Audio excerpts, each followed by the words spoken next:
Welcome into the NFL Opening Line Report for week number 16. I am Drew Martin, joined as always by Teddy Covers, getting you on the right side of some of these moves, both sides and totals for the upcoming NFL week. Without further ado, Teddy Covers, welcome on in, buddy. Happy Monday morning to you.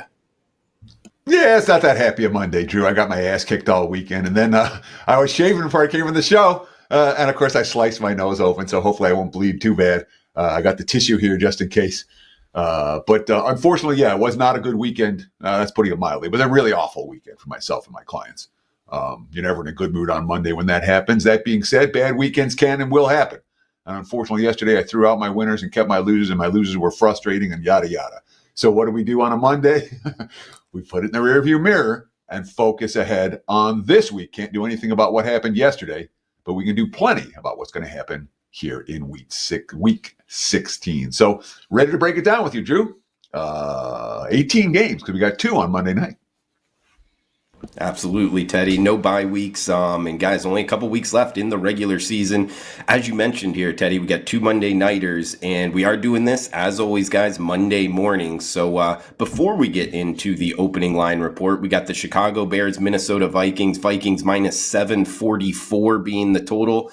And we got the Atlanta Falcons, Las Vegas Raiders, Teddy. Falcons minus 5.5, minus 6, 44 and a hook being the total. 2 games simultaneous, 30 minutes in between them. Well, in terms of when they're kicking off. But anything quickly on the Monday nighters before we get into the OLR? So the books are clearly struggling to attract money for either of the 2 underdogs in tonight's game. We've seen the Vikings open 6, 6.5. There are even 5.5s out there at the open. Now we're seeing pretty much 7s across the board there for Minnesota. So we've seen Minnesota money. I don't anticipate any significant buyback on Chicago between now and kickoff. I would not be shocked at all if the Vikings close 7 minus 20 or even 7.5 at some books.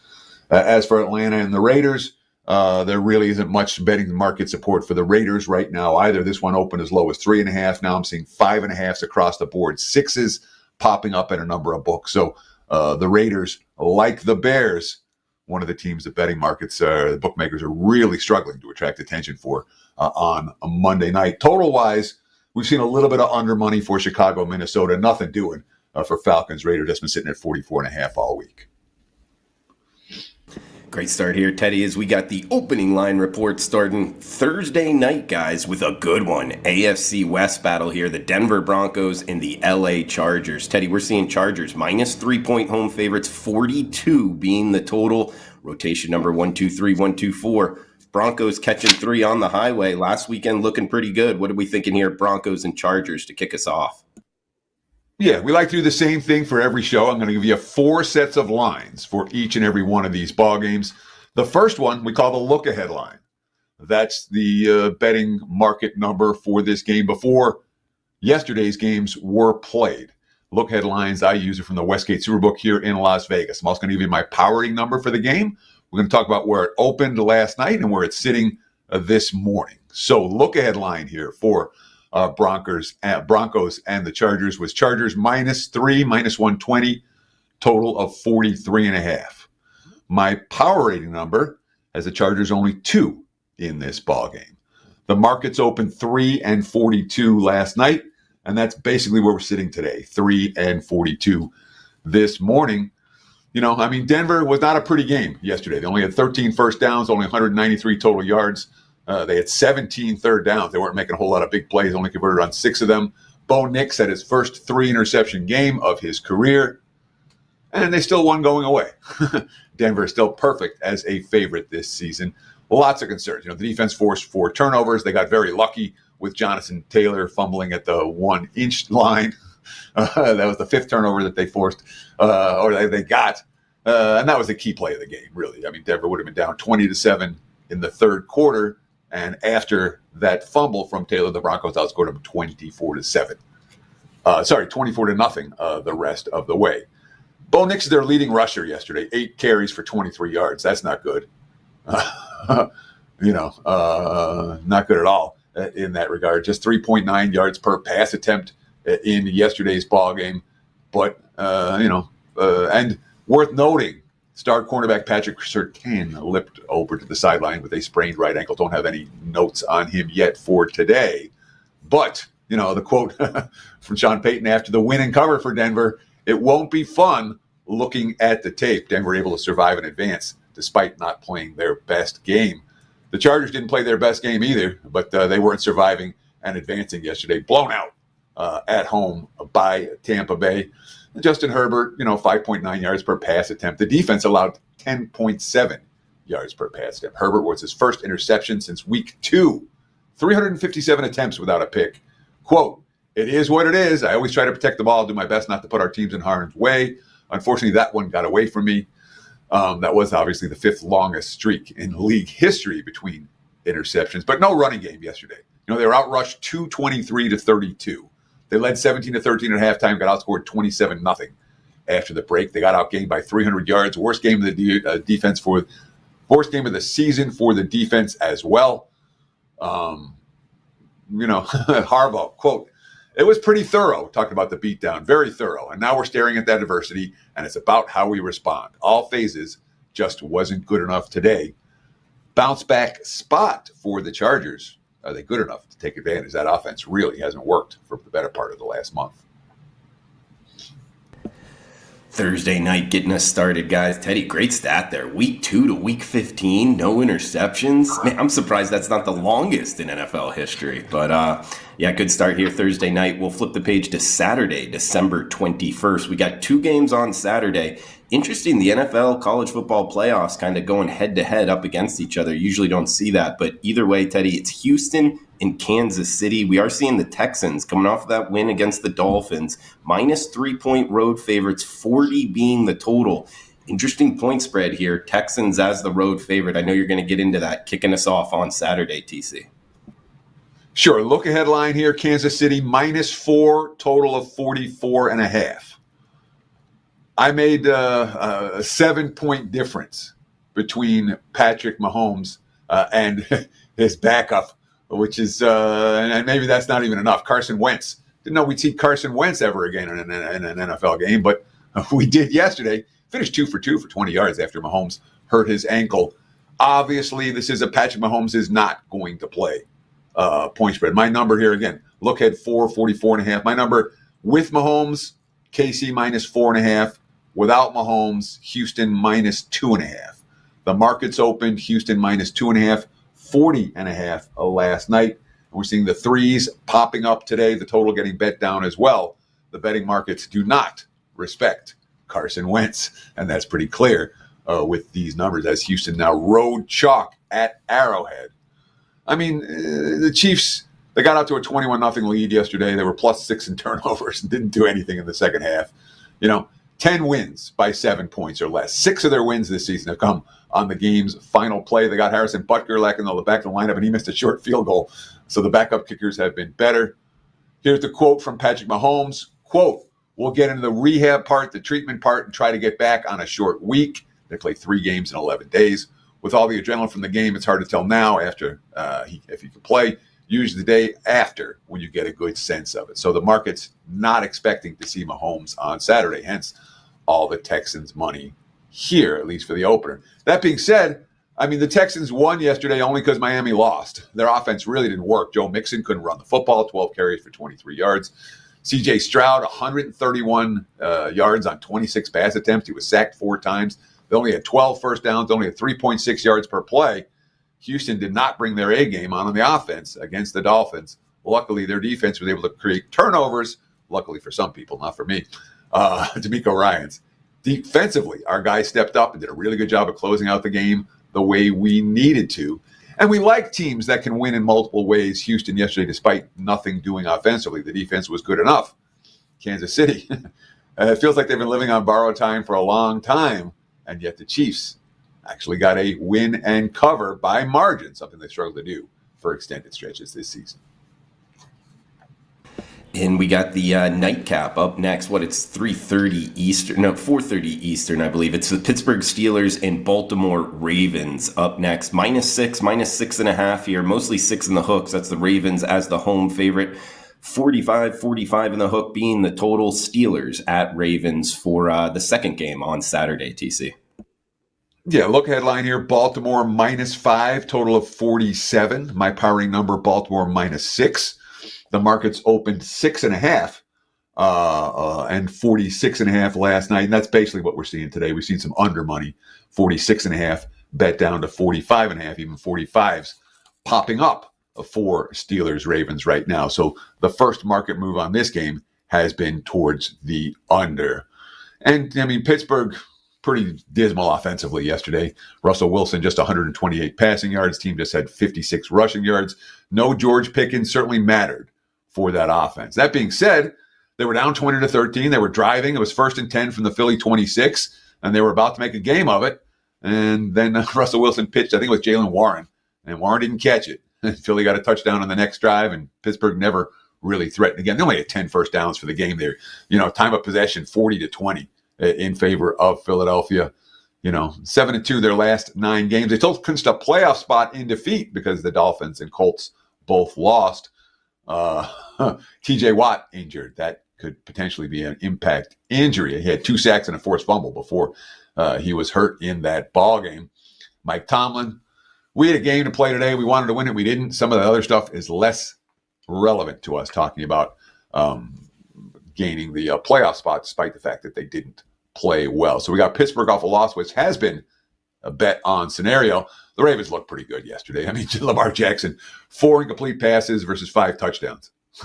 That's a pretty good ratio. 4 incompletes, 5 TD passes. He did have an early fumble from the Giants' 12-yard line, and that kind of set the tone for the game. Lamar, afterwards, quote, "I started out slow with that turnover. I was hot about that. I was ticked off. I just had to lock in and play Ravens football, and that's what we did." So the early miscue ended up, in effect, motivating Baltimore. And again, yards per play, 7.5 on offense, only 3.9 allowed on defense. It's a stretch of 3 games in 11 days for Baltimore. They got to manage minutes. Harbaugh, after the game, quote, talking about Lamar Jackson, "He's been locked in all season, all week. He's on the guys in meetings, walkthroughs, everything. He's keeping it about football, and he's getting the football right." The Ravens very much looking like a Super Bowl contender in the AFC, despite Kansas City and Buffalo both ahead of them in the standings. Great breakdown, TC. Man, 3 games in 11 days. Something to watch there with the Ravens. As we'll turn the page here. Sunday, December 22nd. Top of the card, 101, 102. Cleveland and Cincinnati. It is the Bengals, TC. -7-point home favorites. 49 in the hook being the total. Browns, Bengals. First game up on Sunday. And I apologize. I didn't do my. This is one of these games that was flexed in and flexed out, and I don't have my powering number for it. Let me see if I can pull it up real quick. I can create one fairly quickly because I got my powering numbers right here. Cincinnati, sure, and Cleveland, 3.5, 5. My powering number in the game is 5.5. Markets look headline was Bengals 6.5, 50.5. My powering number is 5.5. The markets opened 7/49.5 last night, and we're looking at 7/49.5 this morning. Not a lot doing with this game in early betting action. Don't know who's going to start here for Cleveland. Maybe I should have. Maybe I have the Browns knocked. Their defense played okay yesterday. Look, Jameis came in and threw picks. He threw 3 interceptions after in 25 pass attempts, 146 yards, and he got benched. And Dorian Thompson-Robinson came in, and he was even worse, 4 of 9 for 18 yards, no touchdowns, 1 interceptions. The offense had 6 turnovers. Defense didn't force any. Kevin Stefanski, you cannot turn the ball over 6 times and expect to win at any level. That being said, they were all over Mahomes. They pressured Mahomes 21 times in that game. That's the most he's been pressured all season. But the offense didn't work. And that may well be the case moving forward. The Bengals offense is working. I mean, they had 4 turnovers yesterday. They had 14 penalties for 113 yards, and they won the game by double digits, which speaks to the fact their defense created 10 turnovers. And they created 6 turnovers, turned those 6 turnovers into 24 straight points in the middle of the game. They had a pick 6 in the third, and they just missed out on more points. They had a 61-yard fumble return, except for that Jordan Battle fumbled just before crossing the goal. It ended up being a touchback in that ball game. Zach Taylor, quote, "Unacceptable, but really happy the way the defense got the turnovers. 6 turnovers, 3 of them in the second half was huge for us. It was a strange game that way." Burrow now has 3 touchdown passes in 6 straight games. Only quarterbacks with more: Tom Brady, Andrew Luck, Peyton Manning, Dan Marino. Burrow's having an MVP caliber season. The defense surrounding him has not been MVP caliber thus far this year. Cleveland, defensively, they're all right. Funny game. Interesting game. Again, 7 is sitting right now, 49.5. Bengals are very much an over team. Browns, not so much in that regard, especially when Jameis is forcing picks and the defense is playing like they did yesterday. Getting the Sunday card going. Shout out to the chat box. Everybody chiming in. Jamar from Texas. Shout out to you. Have Cash. B Daddy in the house. Roger Long as well. All you guys, feel free to chime in. Any questions, fire away as well. What you're looking at, where you agree, where you disagree, all is welcome. If you're watching on replay, feel free to comment in the comments below. We'll answer any questions on next week's show, guys. Shout out to you as well. Coin is, we're moving down the list here. 107, 108. Detroit Lions, Chicago Bears. Lions -6 in the hook, -7. Kind of a split line here, Teddy. 46 in a hook being the total in Soldier. Look ahead line here, Detroit -7.5, total 48.5. My powering number has the Lions -8. The markets opened 7 and 47 last night, and we're seeing 6.5 today. And again, this week's number with Chicago against Minnesota looked a little bit low. And we talked about it last week on the show and saying, yeah, my powering number is a little bit higher. And I'm not the only one that I talked to around town this week that said, yeah, we're seeing the Bears being powered a little bit higher in the broader markets than in a lot of our individual power ratings. Of course, Detroit's coming off a loss, which is a motivator, particularly when you're talking about trying to get home field advantage in the NFC. And look, they still won first downs, another 30 first downs for Detroit yesterday, man. That offense is a machine. 5 for 5 red zone touchdowns. Jared Goff playing from behind, 38 completions, 494 yards, 5 touchdowns, no picks. Impressive offensively, although much of that was when they were trailing by margin against Buffalo because the defense couldn't get any stops. And they gave up 8.2 yards per play yesterday. Hard to win games as a favorite when you're allowing 8.2 yards per play. And to make things worse for Detroit, note this is a team that has suffered a ton of defensive injuries.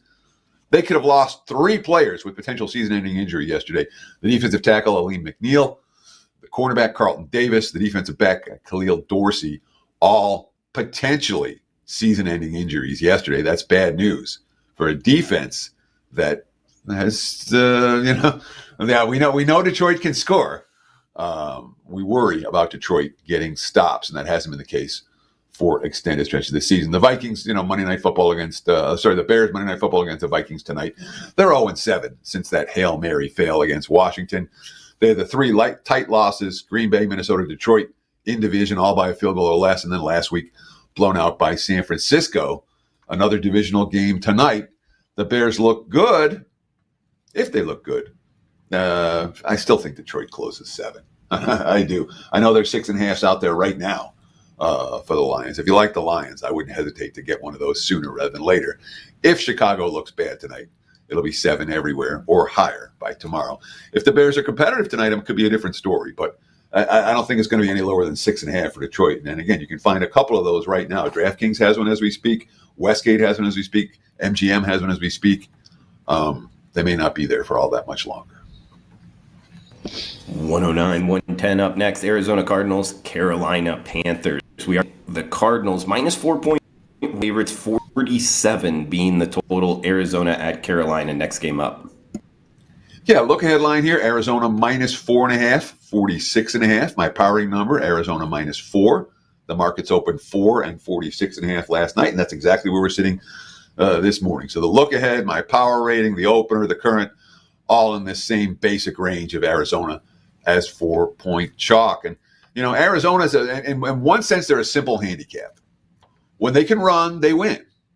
When they can't run, Kyler Murray's not carrying the offense, and they struggle mightily in the red zone. But yesterday, snapped a 3-game losing streak. James Conner, 16 carries for 110 yards. He finished with 163 yards on the ground. And that led to 10 of 15 third down conversions, third and shorts, and they're converting. They didn't allow a single third down conversion all game for what it's worth. Kyler Murray, I think that was the key, staying on schedule. We're hard to stop when we're staying on the field on third downs.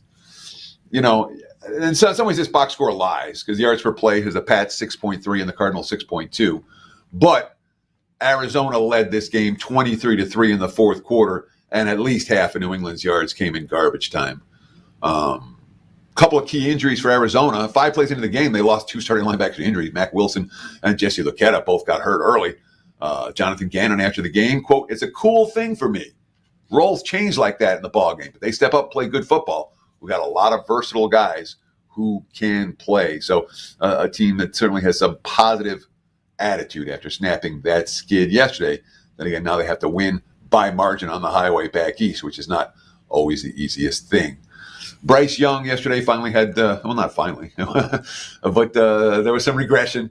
19-28, 219, 1 touchdown, 2 picks. He was sacked 6 times. And again, concept is the same in many ways for Arizona and Carolina. When Carolina can run the football, they can win games. Yesterday, Chuba Hubbard only 10 of 32. The team got outrushed 211-60, and they committed 4 turnovers. And when you get outrushed by that type of margin and you commit 4 turnovers, it's not going to happen.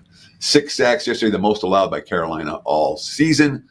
And a couple of fumbles from Young as well in that ballgame. Dave Canales afterwards said that that Bryce Young will remain Carolina's starting quarterback next week, saying he didn't see his young quarterback's confidence waver. Quote, "He had a good look in his eyes. I was looking forward to continue being aggressive and find those opportunities down the field moving forward." So Canales giving Bryce Young a vote of support after yesterday's game. Arizona's defense, not always the easiest to move the football against. The Cardinals' defense has been something of an overachieving unit this season. Let's check those linebacker injuries for Arizona moving forward, because that's one of those deals that will certainly affect their ability to contain Chuba Hubbard, who is the focal point of Carolina's offense right now. AFC East battle up next, 111-112, as we're going down in rotation order, although I am seeing this an afternoon kick, 1 p.m. Pacific, Teddy. New England and Buffalo. Buffalo minus 2 touchdowns here, minus 14-point home favorites, 46 in the hook being the total. Patriots at Bills. Yeah, look ahead line here, Bills minus 13.5, total 45.5. That's right where my power rating is 13.5. The market's open 14 on this ball game, and they've held at 14 on this ballgame, 46.5 the opening total, and 46 the opening total now. We've seen some over money here up to 46.5. But again, we're talking about a half-point move on a total early in the week. It's not taking a whole lot of money compared to what it would take to move most NFL lines at latter portions, of the opener. Again, so when a line moves, when a total moves 46 to 46.5, yeah, that's a move. But it's not anything that I'm like, oh my God, there's heavy money coming in on this side. That could easily be one group with a betting opinion. For New England, I guess there were some positive signs yesterday. Drake May only had 4 completions, 19 to 23 for 202. Ramondre Stevenson and Antonio Gibson combined for more than 5 yards per carry, 20 carries for 102 yards. And again, the yards per play basis, the 6.3 New England, 6.2 Arizona, positive for New England. But again, 311 total yards. I think nearly half of them came in the fourth quarter. They were down by 20 in the fourth. They've lost 4 straight. They went 0 for 6 on third downs. Drake May, it's a long flight back.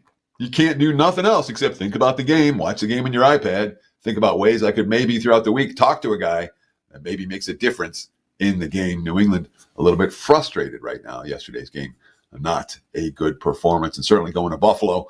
Yeah, they've been competitive in division games, but the Patriots from a talent standpoint still rank among the weakest teams in the NFL. Josh Allen, what a road trip for the Bills offense. All right. Buffalo's won 8 of their last 9. All right. They've beaten the 2-time defending Super Bowl champs, Kansas City, during that span. Yesterday, going into Detroit, beating the Lions straight up. Defense held Detroit 15 carries for 48 yards in that ball game. Sean McDermott. It's rare air up there with the best teams. That's how we're going to have to play every week moving forward. Now, defensively, they've given up 40 points in each of the last 2 weeks. The only other team in history of the NFL to score 40-plus and give up 40-plus in consecutive games, How about the 1966 New York Giants? It doesn't happen very often, like the two shootouts we've seen Buffalo in for back-to-back weeks. That being said, they just became the first team since 2013, the 2013 Broncos, to score 30-plus points in 8 straight games. Most points that Detroit's allowed all season. This, my friends, is an offense that is clicking on all cylinders. Although, again, after back-to-back near-perfect games, do we see a third one? 46.5. The early money says expect points.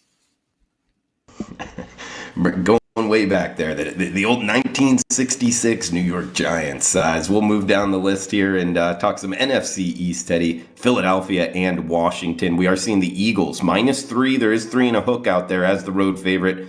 45.5 being the total. Eagles at Commanders from our nation's capital. Look ahead line here, Philly -3 and 47.5. My powering number is 3 as well. Markets open 3.5/4 on Philadelphia, total of 46. And we've seen the 4s get taken out. We've seen a lot of the 3.5s get taken out. The money coming for Washington as we speak.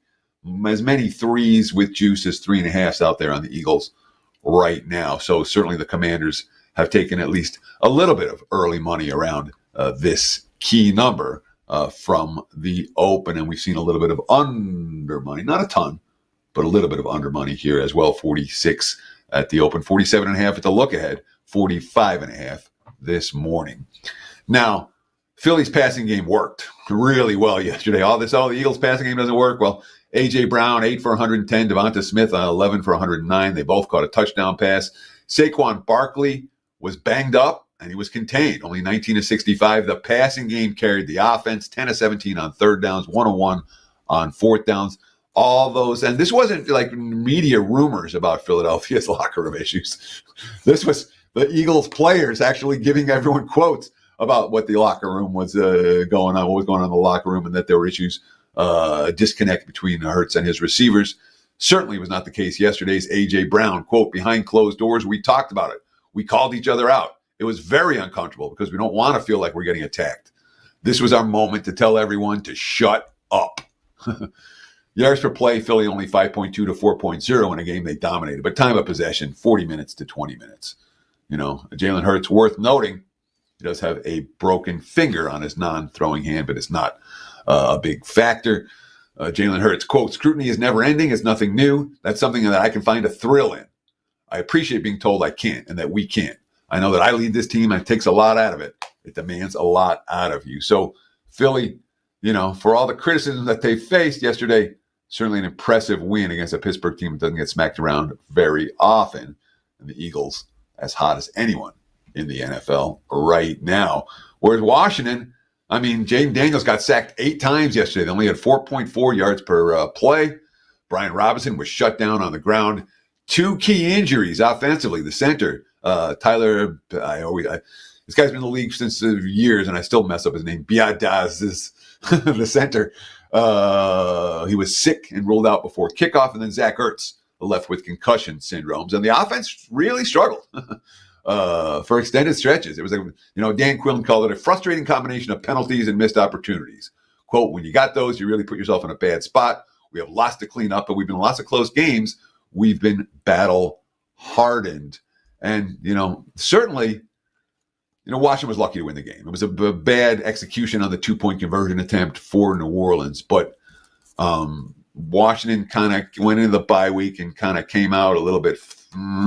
It wasn't their best effort yesterday. One would anticipate with Philadelphia on the slate and a game where they were lucky to win a day ago that we would see perhaps a better performance from Washington. That being said, maybe this team was a hot start first half and not so hot down the stretch. Certainly, the early money says the markets think Washington likely to be better this week than they were in that win over New Orleans. 115, 116 up next, guys. It's the New York Football Giants and the Atlanta Falcons. Early kick here, 10 a.m. Pacific, 42 and a hook being the total, -10. That is the Atlanta Falcons as the home favorite. One of only 3 contests here, Teddy, with a double-digit spread. Also do note the Falcons playing Monday Night Football. Giants at Falcons from the ATL. Yeah, look at line here. Atlanta -9, total 41.5. My powering number has Atlanta -9 going into Monday Night Football. The markets have opened 10 and 42.5 for this ball game. Although, as you mentioned, it's likely to be adjusted based on what Atlanta looks like on Monday Night Football. Let's not forget the Falcons go into that game 0-4 straight up and against the spread their last four. Although they were all better teams than the Raiders, Minnesota, the Chargers, the Broncos. The first three, they had that one loss by a field goal to New Orleans as well. As for the Giants, I mean, what do you say about the Giants at this stage? Yeah, they had another plane flying above the stadium that read, quote, "Mr. Mara, enough. We won't stop until you fire everyone." Well, firing everyone doesn't always help. And from a talent standpoint, the Giants have problems. You know, it doesn't matter if it's Tommy DeVito or Tim Boyle as the starting quarterback. Both played yesterday. DeVito finished with 5.2 yards per pass, Tim Boyle with 5.1. Neither one is a capable NFL starting quarterback. When it comes to weapons, I mean, Malik Neighbors is their only weapon. He's a rookie, so there's hope for him in the future. Tyrone Tracy yesterday and Devin Singletary couldn't run the football, 18 of 56, a long of 12. Again, they gained 3.9 yards per play on offense, and they gave up 7.5 on defense. Brian DeBall after the game. I mean, these guys are doing everything they can do. Ran into a good football team with a lot of good football players and then played well, and we didn't play well. Evan Neal, quote, off the tackle. It doesn't feel good to lose. I just want to get a win at this point. All you can do is get back to the chopping block and work. I don't know if Atlanta's a team I'm ready to lay doubles with. That being said, the Giants are a team waiting for the season to be over and their coach to be fired and their GM to be fired and for a new rebuild to begin. So, I last week on Better, I talked about that you can make money with teams with quote unquote nothing to play for. Giants are not a team I'm going to try to make money with down the stretch. I'll leave it at that. All right, Teddy, as we got Tennessee and Indianapolis up next, it is another early kick here, 10 a.m. Pacific, -4 in the hook. That is the Colts as the home favorite, 42 in a hook being the total. Titans at Colts next game up. Yeah, look at line here, Indy -4.5, 43.5. My powering number, Colts -6. Markets open 4.5 and 42.5 last night, and that's basically what we're seeing today. There's even a prominent 4 that has popped up at a leading indicator book this morning. So the market's not excited about laying a price with Indy right now. What do you say about Tennessee? I mean, I don't know. So I don't know if we're going to see Will Levis again. You know, Will Levis, 4 turnovers yesterday. Was it 6 pick sixes this season? That's the most by a quarterback. And he finally got benched yesterday after, 8 of 12 for 89 yards and 3 picks. Mason Rudolph came in and was better. 21 of 26, 209, 2 touchdowns. Both teams finished with 5.8 yards per play yesterday. Tennessee had 6 turnovers since they had 4. Tennessee had 12 penalties, 110 yards. You know, Coach Callahan after the game, if you can't stop them on third down and you turn the ball over 6 times, it's going to be tough to win. It's been an absolute disaster of a season for Tennessee, and yet the markets are giving them a little bit of respect here in this game against Indy. I mean, the offense had 5 turnovers in Denver. Anthony Richardson had another rough game. No touchdowns, just 4.5 yards per pass attempt. He got sacked twice. I talked earlier about that Jonathan Taylor fumble at the 1-inch line. And again, they would have been up 20-7 in the third quarter if Taylor goes one more inch before dropping the ball. After that fumble, Denver outscored him 24-0, which is we're not responding well to adversity. Zach Taylor, quote, "That can't happen." The veteran, no, you're never consciously aware you're dropping the ball. Otherwise, you wouldn't do it. Denver, Jonathan Cooper, I should say, the pass rusher. Quote, "If he would have scored that touchdown, it would have been even more of a dogfight to get back. Would have a tougher fight. I just hope it never happens to us." Head coach Shane Steichen, quote, "That was a game changer." Yeah, absolutely. Obviously, it hurt us, but he's one of our leaders. Sometimes that happens in football. He's our guy, and that's what you say to him. Now, they got the Titans, Giants, and Jags in their last 3 games, but they're 2 games behind the Chargers for the number 7 playoff spot. They need LA to lose and keep losing. And, of course, now they lose the head-to-head tiebreaker with the Broncos as well. So yesterday's loss, very, very costly for the Colts. I think that's why this number is shorter than my power rating would indicate. Indy, pretty devastating defeat in yesterday's game, and not pretty how it happened. Yeah, I'm picking up what you're laying down there with the Colts as we'll move down the list here, guys. 119, 120, the final early kick on Sunday. It is the Rams and the Jets, TC, and we are seeing the Rams -3. There is 3 and a hook out there as the road favorite, mostly -3 with juice. 47 being the total cross-country here, Rams at Jets. Yeah, look headline, Rams -3, even money, total of 46. My power rating, Rams -3. The betting market's opened, Rams -3 and 47. And what are we seeing today? Threes, as you mentioned, there are some 3.5s popping. There are also some 3 with juice, but it's mostly still 3 right now. So look ahead, my power rating, opener, and current number, all 3. Essentially, a total 47 at the opener for this one. And we're seeing 46.5s popping up and even a 46 out there as well. So a little bit of under money. LA did some things really well against San Francisco. McVay was committed to the run. Kyron Williams, another 100-yard game. They had 142 yards on the ground. Cooper Kupp, 0 catches, 0 yards. And yet the offense worked enough. Puka, 7 for 97 in the ballgame. Sean McVay. What's really cool is this team has found a bunch of different ways to be able to win football games. You come off a 44-42 game the other day, and then you win 12-6. Our group did just what they needed to do to be able to get it done. So the Rams feeling pretty good about themselves. The Jets feeling pretty good about themselves. They got a win yesterday. Top 30 points for the first time all season. They had their first opening drive touchdown of the season. The offense found a rhythm. Devontae Adams. Oh, yeah. Today was one of those days in the second half. Definitely felt very, very similar to the way we used to get it rolling. Talk about him and Aaron Rodgers back in the day. The offense, 7.4 yards per play. Defense allowed only 5.5. That being said, Aaron Rodgers was the Jets' leading rusher yesterday, which is not what you want from your 41-year-old quarterback. They were life and death in a game where they had no Jets turnovers at all, and then Rodgers faced no pass rush. He was only sacked once. And Devontae Adams had the best game of the last 2 years with 198 receiving yards and 2 touchdowns. The Jets defense still allowed 27 first downs and 421 total yards to Mac Jones and the Jaguars.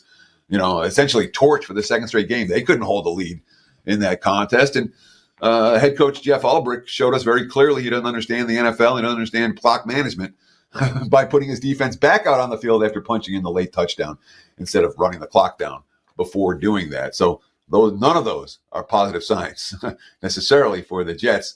We'll see if they exhale after finally winning a ball game. Certainly the Rams clicking a little bit right now, but it is the West Coast team traveling east for that dreaded early start game.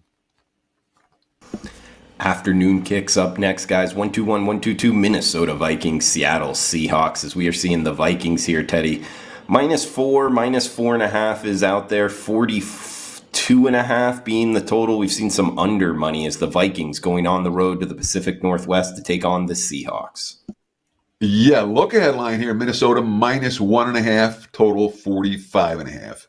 I've got a Geno Plays power rating, which is Minnesota -2.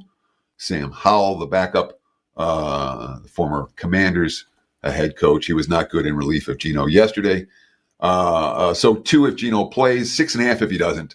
I haven't seen Geno officially ruled out yet. The markets are kind of in the middle right now, 4.5 for this ballgame. But like I said, my power rating number 2 with Geno, 6.5 with Howell. Markets 4.5 and 41. And we've seen, the 41s, 41.5. Now we're seeing 42, 42.5, even a prominent 43 out there. So the markets have played this one over a little bit, despite the fact that Minnesota plays tonight against Monday Night Football. And in Seattle, we have QB question marks. But, the Vikings' 6-game winning streak, only 3-2-1 ATS during that span. If they look good on national TV tonight, they're likely to attract more betting attention here, especially if Geno doesn't play. And, Seattle was non-competitive against Green Bay yesterday. Geno got knocked out of the game. Sam Howell came in 14 pass attempts for 24 yards. But the offensive line struggled as badly as they've struggled all year. They allowed 7 sacks. They allowed 12 quarterback hits. The running game, which dominated against Arizona last week, this week, Zach Charbonnet just ate 54 yards on the ground. They only 14 first downs, 208 total yards, 3.7 yards per play. Linebacker Ernest Jones, quote, We know what type of team we are. We know what the goal is, what we're trying to accomplish. Playoff ball is just putting the emphasis on what we said early in the year that we all wanted to get done. Let's win the division, go in the playoffs, get a home playoff game, whatever the case may be. So even though Seattle looked bad last night, they certainly aren't, they're not a team tossing the towel by any stretch of the imagination. Head coach McDonald, quote, "I'll tell you this, Geno's probably the toughest player I've ever been around.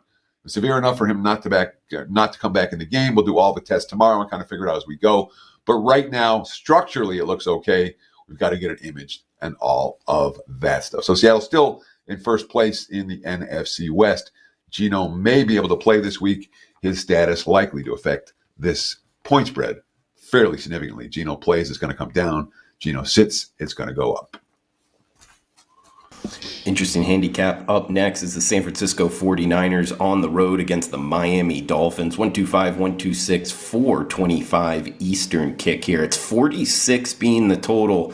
Dolphins minus 1.5. There is minus 2 out there as the home favorite. So it's 49ers going cross country here for the afternoon kick in Miami Gardens. 49ers at Dolphins here, TC. Yeah, it's not an early kick for San Fran. It's a late kick, which is a factor. Look headline here, Miami minus 2. My powering number, Miami minus 2.5. The market's open 2.5, 46.5, and we've seen pretty steady San Francisco money, as you mentioned, down to 1.5/2, and mostly 46s out there, so a little bit under money as well. And both of these teams are coming off, losses at the end of their season, essentially. San Fran was supposed to fight the good fight against the Rams. Instead, they managed 2 field goals, 3.3 yards per play. The offense didn't work. I mean, Brock Purdy had 142 yards on 31 dropbacks, 191 total yards for the game. They got outgained by more than 100. They didn't even get to the red zone against the Rams. They're 1-4 straight up their last 5 games. The only win came against the Bears. They scored 17 or less in all 4 losses. There's 4 times already this season that the Niners have lost to a division opponent after leading by at least a field goal in the fourth quarter. Fred Warner, listen to this quote. "It was the story of the year, just not doing enough to win games, not playing complimentary, just coming out a little too short. I always look for the past tense. When teams start using the past tense, that's a bet against." And when Fred Warner, it was the story of the year. That's just one of those that stuck out to me. Like, yeah, San Fran. And again, the whole Devondre Campbell situation where he wouldn't go into the game and suspended and cut and ripped by all his teammates. That's not positive team chemistry. San Fran's a difficult 10. Again, this is a team that came into the season with Super Bowl aspirations. They've been to the NFC Championship game 4 times in the previous 5 years, and now they're a sub-500 team in last place. These are not teams I asked to win games for me on the road in late season play. That being said, I mean, Miami did a lot of things right yesterday, and they did some awful. They had 4 turnovers, and they had 2 picks in the red zone, 1 at the goal line. The third came on the final drive, or the next one came on the final drive when Stingley ripped the ball out of Tyreek's hands. And then they allowed a fake punt that led to a touchdown. Their starting tackles were hurt in the game. Jalen Waddle got hurt in the game. And this was, my clients and I had a 5% big ticket on Miami yesterday. And the thought process for me was this team's going to fight. And if they fall behind, they will respond to adversity. And they did. They fought tooth and nail. They just made a bunch of mistakes. Houston didn't play well. Those 2 teams played 10 times. Miami's going to win more than half. But they made too many mistakes yesterday after the game. Tua, plain and simple, my fault. Yeah, it was, Tua. I got to protect the ball. I got to play better for our guys, especially in the situation where the team is counting on me to drive our offense to potentially tie the game up. That's not what I did. So both of these teams coming off pretty devastating losses that probably ended their seasons. We'll see which team is capable of bouncing back here. I can only take Miami. I'll tell you that right out. I want no part of San Francisco in this spot at this stage of the campaign. Kick off the new year with an edge. That is the name of the special. Purchase a 30-day all-access pass for January, and we'll include the rest of December completely free. That does expire, this week, guys? So check out Teddy Covers, Drew Martin, great selections there for kick off the new year with an edge. You'll get the rest of December for free. All picks in all sports, handicapper of your choice. Teddy Covers, Drew Martin. NFL opening line report, final afternoon kick up next here, Teddy. It is Jacksonville and Las Vegas. We're seeing the Raiders minus 1 point home favorites, 40 being the total. Man, this is a tough handicap. Jaguars at Raiders from Las Vegas. Yeah. Just one more. You talked about one of the great sports. I want to talk about one more. It's bowl season right now. I love bowl season. We hit 70% in college football last December, and you can get my entire bowl season, $149, counting every play every day. We do have a 5% big ticket available right now for Texas Clemson. It is a game that absolutely stands out to me. I expect the cash. I expect the cash by margin. Get everything. Again, $149 right now on my page, WT.buzz/TC. And, of course, I know I had a crappy weekend. Every weekend is not going to be crappy. That I will promise you. You can get 12 months, all access, just $99 a month. If I'm your guy, great opportunity to take advantage of that offer. So the Bowls package, the 12-month all access, and, of course, by January, get the rest of December absolutely free. 3 great offers right now on my page, WT.buzz/TC. Jags and the Raiders. This is a pick your poison game. Look ahead line, Raiders minus 1, 39.5. My powering numbers, Raiders minus 2. The market's open 1 and 39.5. We're seeing mostly more 40s than 39.5s this morning.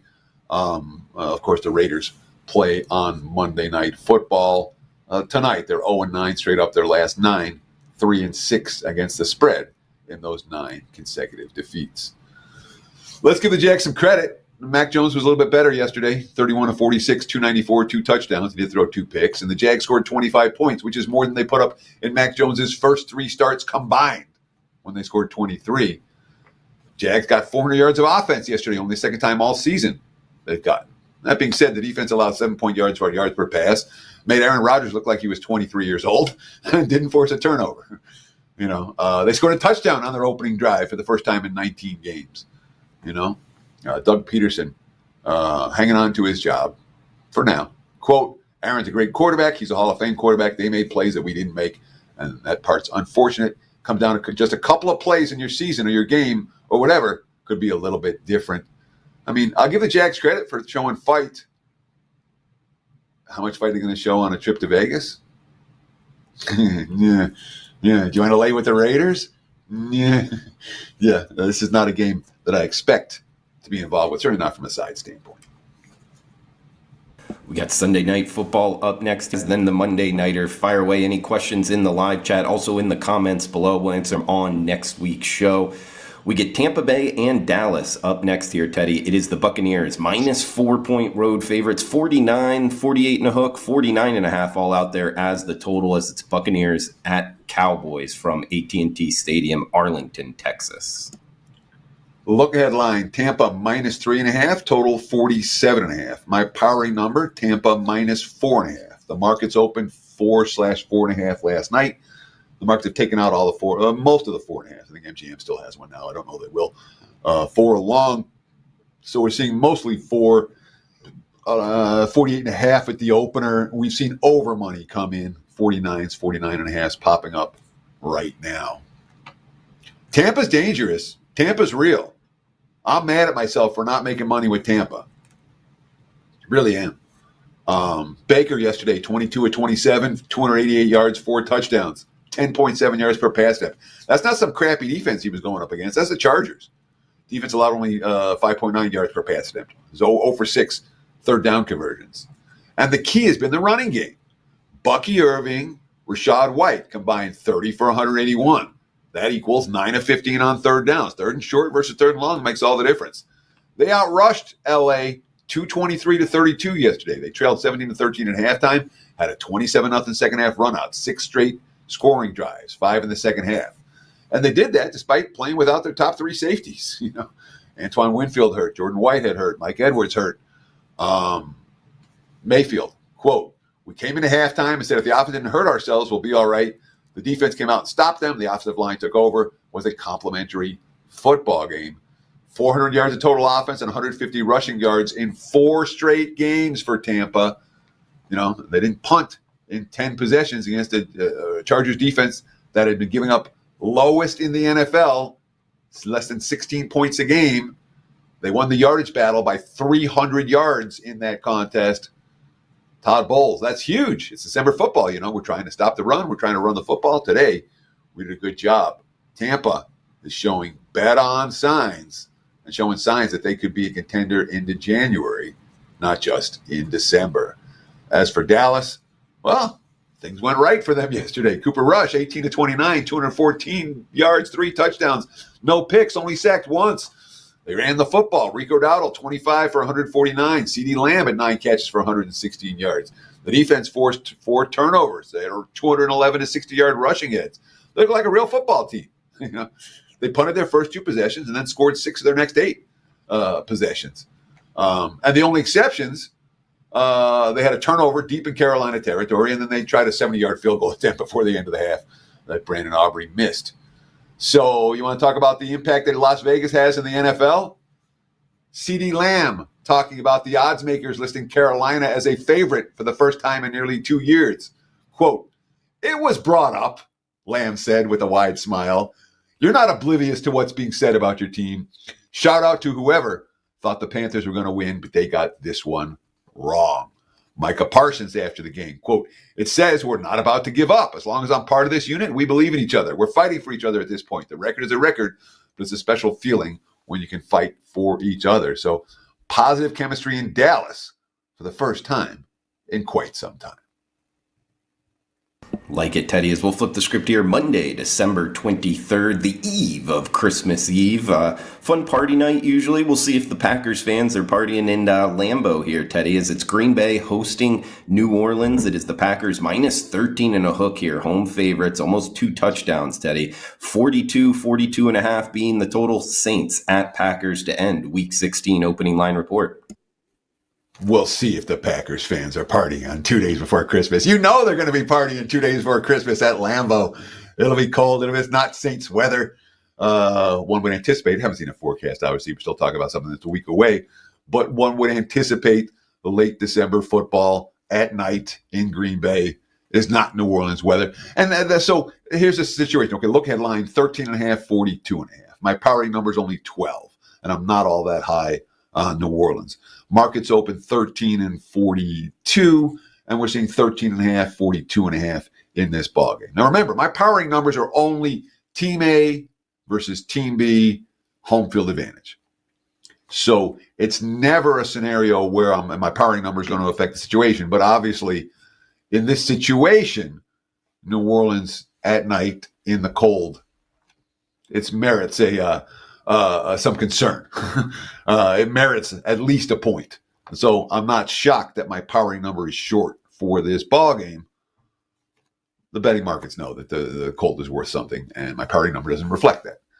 That being said, the Saints, positive signs yesterday. 8 sacks on Jaden Daniels. They allowed only 4.4 yards per play. Spencer Rattler came in for Jake Hayner and rallied the team, multiple scores, and he led all 4 of their scoring drives. And then obviously they went for 2 at the end of the game, and it wasn't a particularly well-executed play. I don't think it was a great play call for Darren Rizzi and company.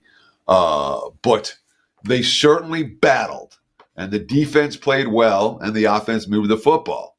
Rizzi talking about the 2-point conversion fail. Quote, "Just a mixture of emotions because we walk off the field with a loss. But I don't know now if I've ever been more proud of the team." He said, "I didn't regret whatsoever going for 2 at the end. I don't think the players regret it. They were all in favor of it. I just thought it was the right thing." That being said, they're 0-4 without Derek Carr, and I need one more loss for New Orleans, I say, to cash my 5% big ticket on the Saints under their season win total. So 1 loss in the last 3 games. We'll get there. We got there with the over on Arizona yesterday. We're already there with Dallas under. We've lost the Bills and we've lost the Broncos. So hopefully no drama at all. We're going to go 3-2 with the season wins. We'll take a 5% win with the Saints. We'll take a 4% win with Arizona.